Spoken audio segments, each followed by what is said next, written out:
မီနှလုံးသားဖြင့်ထုစစ်သောရွှေလက်စွပ်အပိုင်းတိတ်ရုံးကန်ခြင်းတွေကမြစ်တာရိတ်နေဝင်ရိုးရီအချိန်မှာမြို့ပြရဲ့ကတ္တရာလမ်းမကြီးတွေဟာပူရှိန်မပြေသေးပဲရှိနေပါတယ်။အဲ့ဒီပူအိုင်းမှုတွေကြားမှာမင်းခန့်တယောက်သူ့ရဲ့စိုက်ကားဟောင်းလေးကိုအာသွန်ခွန်ဆိုင်နေပါတယ်။ချွေးဆက်တွေကသူ့ရဲ့ညိုစိမ့်စိမ့်မျက်နှာပေါ်မှာစီးကျနေပေမဲ့သူ့မျက်လုံးတွေမှာတော့မိသားစုအတွက်ကြန့်ခိုင်တဲ့ဇွဲစိတ်တွေကတောက်ပနေပါတယ်ဟဲ့မင်းခန့်ဒီနေ့တော့အတော်လုပ်ပြီးပြီပဲငါတို့လက်ဖက်ရည်ဆိုင်မှာခဏနားကြမလားဘေးကနေစိုက်ကားချင်းရှင်နှင်းလာတဲ့သူ့ရဲ့ချစ်ဆုံးတငယ်ချင်းကျော်စွာကလှမ်းမေးလိုက်ပါတယ်ကျော်စွာဟာမင်းခန့်အတွက်တော့ဘဝတူတငယ်ချင်းဆိုတာထက်ပိုတဲ့အခက်ခဲမှန်သမျှကိုရင်ပေါင်နှမ်းကြော်ဖြစ်နေတဲ့ညီကိုတယောက်လိုပါပဲမနာသေးပါဘူးကျော်စွာရာဒီနေ့ညီမလေးရဲ့ចောင်းစရိတ်သွင်းရမှာရဲ့အမေအတွက်ဆေးဝယ်ရမှာရဲ့ဆိုတော့နောက်ထပ်2ခေါက်လောက်တော့ထနင်းဦးမှဖြစ်မယ်မင်းခန့်ရဲ့ဘဝမှာအဖေဆိုတာငငယ်ကလေးကမရှိခဲ့ပါဘူးသူ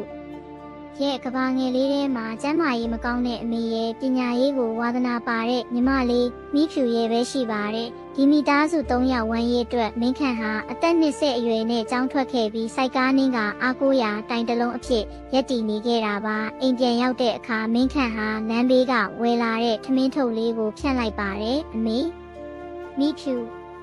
လာစားကြဦးဒီနေ့ငါဟင်းလေးပါတယ်ဟင်းကောင်းလေးတွေကိုအမေနဲ့ညီမလေးရဲ့ပကံလေးကိုပဲအကုန်ထည့်ပေးရင်မင်းခန့်ကတော့ဟင်းရည်ကြံလေးနဲ့ပဲထမင်းကိုမင်းရှက်စွာစားနေပါတယ်ကိုကြီးကဟင်းမစားဘူးလားလို့မိဖြူကမေးတဲ့အခါ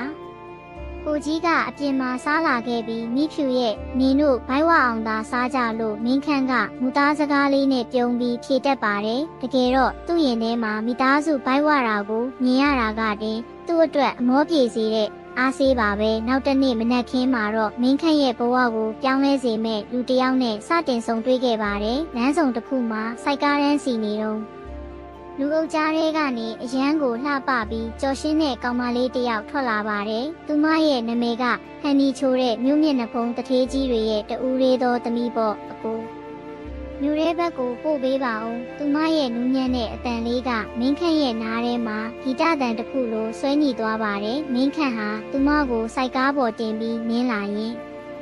နေထဲမှာပါလာတဲ့သူမရဲ့ကိုတင်းနဲ့တင်းတင်းလေးကြောင့်ရင်တွေခုန်နေခဲ့ပါတယ်။ဒါဟာရိုးသားတဲ့စိုက်ကားသမားလေးမင်းခန့်နဲ့မြင့်မြတ်တဲ့တထေးသမီးလေးဟန်နီချိုတို့ရဲ့ကံကြမ္မာအစပြုခြင်းပဲဖြစ်ပါတော့တယ်။